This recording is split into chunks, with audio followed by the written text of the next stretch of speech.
Let's be honest, no one plans to stay broke. But here's the truth. Most people don't realize that their habits, not their income, are what keeps them stuck. I used to be that person, working hard, saying things like, I deserve this, then spending money on things that made me feel so successful for about 5 minutes, but it didn't actually move me forward. I thought I was rewarding myself, but really I was robbing my future self. So in this video, I'm breaking down 10 horrible money habits that quietly keep you poor, even if you're a hard worker. By the end, you will know how to spot them, fix them, and start making decisions that create peace, stability, and freedom. So stick around until the end, because number 10, that's the one that changed everything for me. Spending to impress others? Yep, this one hurts because I've been there. New clothes, new car, fancy dinners, all to look like I was doing well. But deep down, I was stressed, maxed out, and pretending. The mistake to avoid is buying things to prove your worth. You're trying to impress people who aren't paying your bills and who probably don't even notice. Every time you spend to get approval, you trade real security for temporary validation. The moment you stop buying for others and start buying for impact, your money begins to serve you. When your choices come from confidence instead of comparison, your wealth starts to grow because you are finally living for purpose, not perception. So a tip here is, before buying, pause and ask, would I still want this if nobody saw it? And if the answer is no, that's your red flag. If that one hit a nerve, wait till you hear the next one, because this next habit feels like freedom at first, but it's actually a trap. Living on credit. Credit feels like freedom, doesn't it? Until it isn't. I used to tell myself, I'll pay for it next month, but next month always comes with more bills. The mistake is to use debt for lifestyle instead of leverage. Debt should build you, not bury you. If you're using credit cards to maintain appearances or buy time, it's a ticking time bomb. Interest is wealth in reverse. It makes the bank rich while you're draining your future. Every swipe today is a promise of tomorrow's paycheck. The longer you delay breaking the cycle, the harder it becomes to build momentum.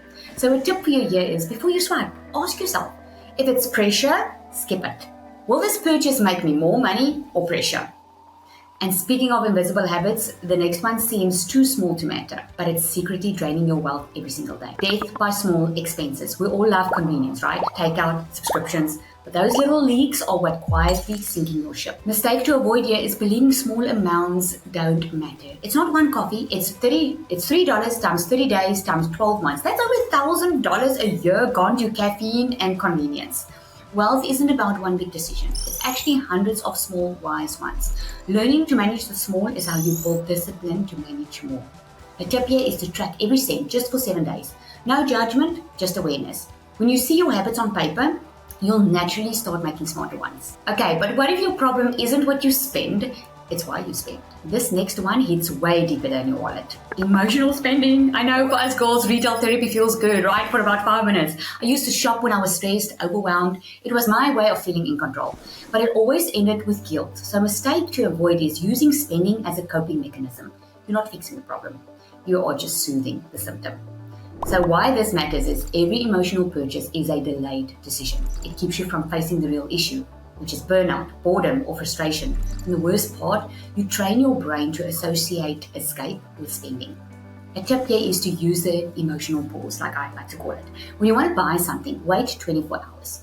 Ask yourself, what emotion am I trying to change right now? Once you name it, you can control it, instead of letting your card do it for you. And the truth is, I didn't really start changing my financial life until I learned this next thing. Stop spending on stuff and start spending on skills. So habit number 5 is not investing in income producing skills. Man, this was my turning point. For years, I spent on shoes, dinners, rewards. Then one day I realized none of it made me money. So a mistake to avoid here is thinking personal growth is optional. You'll stay stuck at the same income level until you develop the skills that take you higher.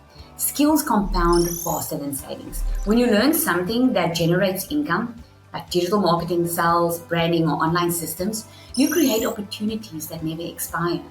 A tip for you here is, every month, spend at least 10% of your income on something that grows your mind or income. I call it a wealth habit.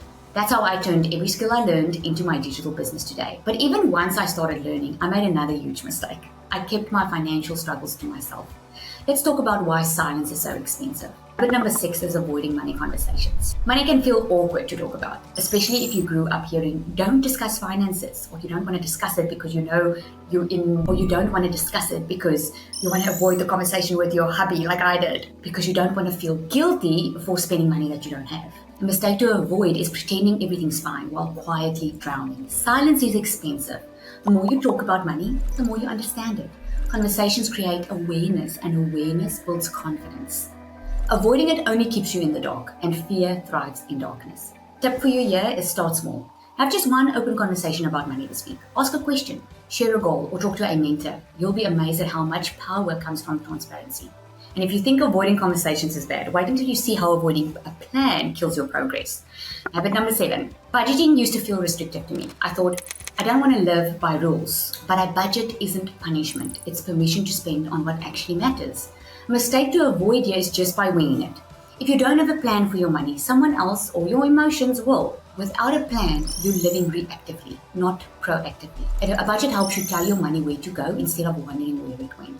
Use the 50-30-20 rule. 50% for needs, 30% for wants, 20% for investing or saving. It's simple, flexible, and powerful. Okay, but what happens when life hits you hard and your plan goes out the window? That's where this next habit can literally save your sanity. No emergency fund is habit number 8. If one flat tire or broken appliance ruins your month, that's not stability, that is survival mode. Avoid treating emergencies as surprises because they're not. They're part of life. An emergency fund isn't just financial, it's actually your emotional security. You make calmer, wiser decisions when you're not panicking. It's peace money. So start small. $50 a month into a separate account. It's not about the amount, it's about building the habit of preparation. And here's the truth most people won't tell you. Even if you do all that right, you'll still stay stuck if you keep making this next mistake, ignoring your income potential. I used to think I just needed to save more. But here's the thing, you can't save your way to freedom. You have to earn your way.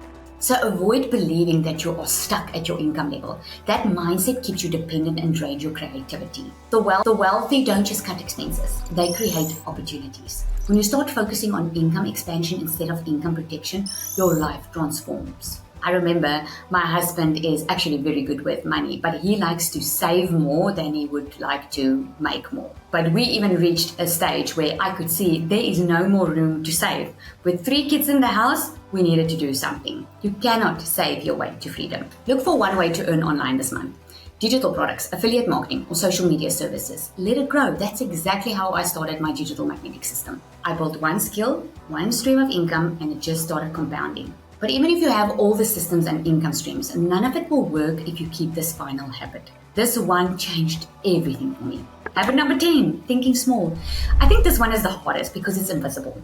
For years, I said things like, I'm not good with money, or I just need to survive. And guess what? I kept surviving. So one of the mistakes to avoid here is speaking limitation into your life. Your words shape your world, and the words you repeat become your reality. You'll never outperform your mindset. You can't build wealth from a place of fear, doubt, or scarcity. Changing your story changes your standard, and your standard determines your success. Start speaking abundance, even before you see it. I know it's difficult, but you can. Replace I can't afford this with how can I afford this?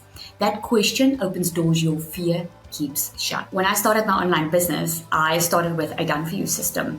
And I remember not having the money to start it. And instead of saying to myself, I don't have the money, I said, how can I get the money? That's really where everything started to change. So those are the 10 habits that quietly keep people poor. And trust me, I've done every single one of them and it hasn't changed my life. But once I changed my habits, I changed my finances. And once I changed my finances, I changed my life. So start by picking one habit to fix this week. Small, consistent changes create massive freedom over time. And if you're ready to take it to the next level, to not just save smarter, but actually earn smarter, check out my digital magnetic system. It is a done-for-you business system that gives you the tools, the training, and the products to start building real income online, even as a beginner. The link's below in the description. Thanks for watching, and remember, financial freedom isn't luck, it's a decision.